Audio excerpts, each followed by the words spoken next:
you've got goals, you got a vision of what you want, to get from where you are to where you want to be, you're going to have to take some steps, and a couple of those may be uncomfortable. And so what? You can either sit there and justify where you are and rationalize, and I love the word rationalize, they're rational lies to justify your current reality, or you can do what's necessary to create what you want. And the people that create what they want tend to be happier, tend to be more fulfilled. Which do you want? I pick happy. She says, I just went to the doctor and they called me and said that I've got terminal cancer. And they said I got 6 months to live at the max. And I'd like you to come over and help plan my funeral with me. He said, well, he's trying to comfort her. He said, no, don't comfort me. I'm very old and I've lived my life and achieved all my goals. I'm very happy. But I don't trust my kids to do the funeral right, so please come over and we'll plan it. So he goes over and they start planning the funeral. She said, I want this, I want to wear this dress. I want this psalm read, and I want this hymn sung, and I want this open casket. I want these kind of flowers. And I want this poem on a card, a memory card with my picture that people can take away. And then she said, I want to be buried, and I want to have my Bible in my left hand and a fork in my right hand. And the minister said, well, I understand the Bible in Hattie, but why the fork? She says, whenever we have those church socials and we're down in the basement and they come by and they say, if it's going to be a really good dessert, they always say, keep your fork. It's not going to be something like Jell-O or pudding. It's going to be apple pie or cherry cobbler or chocolate cake. And whenever they say, keep your fork, I know the best is still yet to come. So when people come by my coffin and they look in and they go, Reverend Jim, why the fork? I understand the Bible. She was very religious, but why the fork?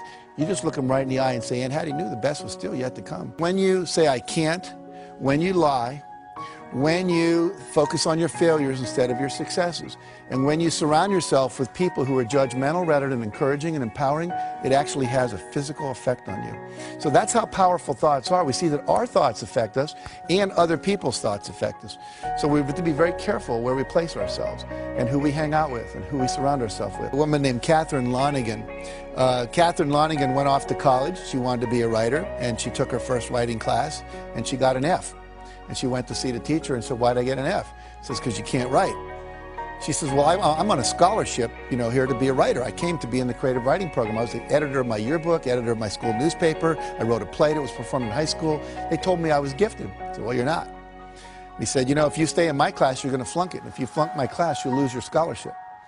And she said, well, what do I do? He said, I'll make a deal with you. If you promise never to write again, just, history papers and stuff, but you're not going to try to be a writer, I'll give you a passing grade, you'll keep your scholarship, change your major.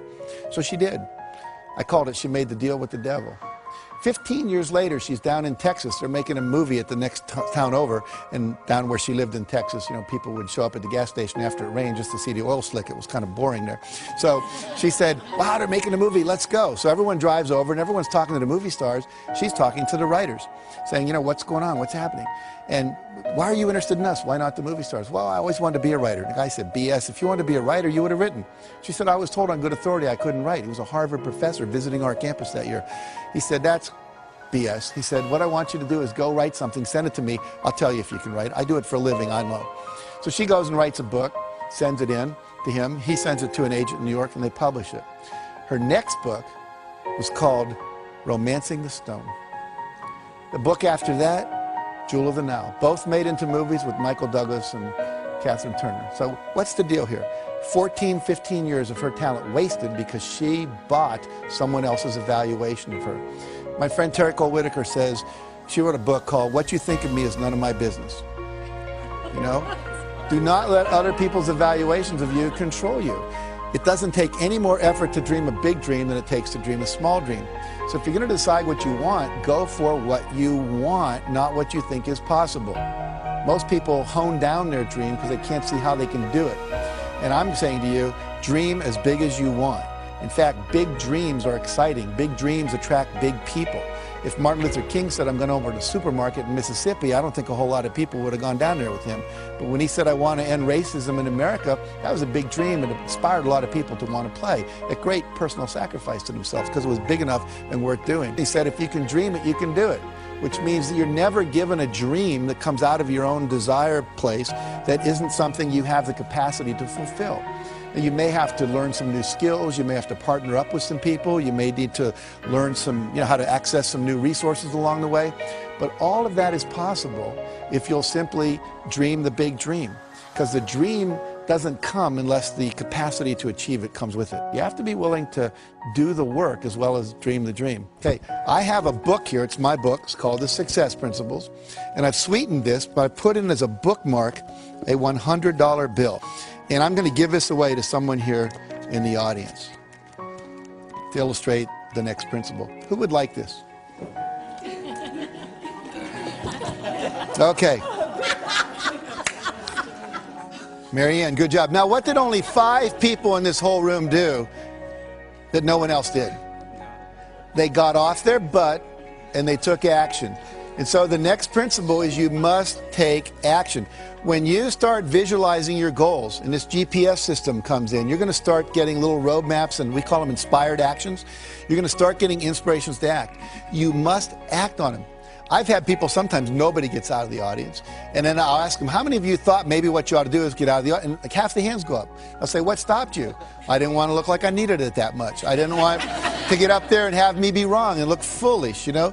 I didn't want to like get there second. I thought maybe you weren't really going to do it. I'd look like an idiot, you know? Whatever. They have all kinds of excuses. Those are the same excuses they use in their life not to take action on their dreams. So you must take action. And I said, that's a great idea. And he just passed it off. I said, no, you ought to do something about that. How many times have you had a great idea, didn't do anything about it, and then a year later someone did something about it, made a lot of money, got the promotion, etc. So when you have the idea, the inspiration to act, it's time. Act. And you don't have to know it perfectly. You know, you can drive from here to California, wherever you might be, assuming you're not in Hawaii, by going west.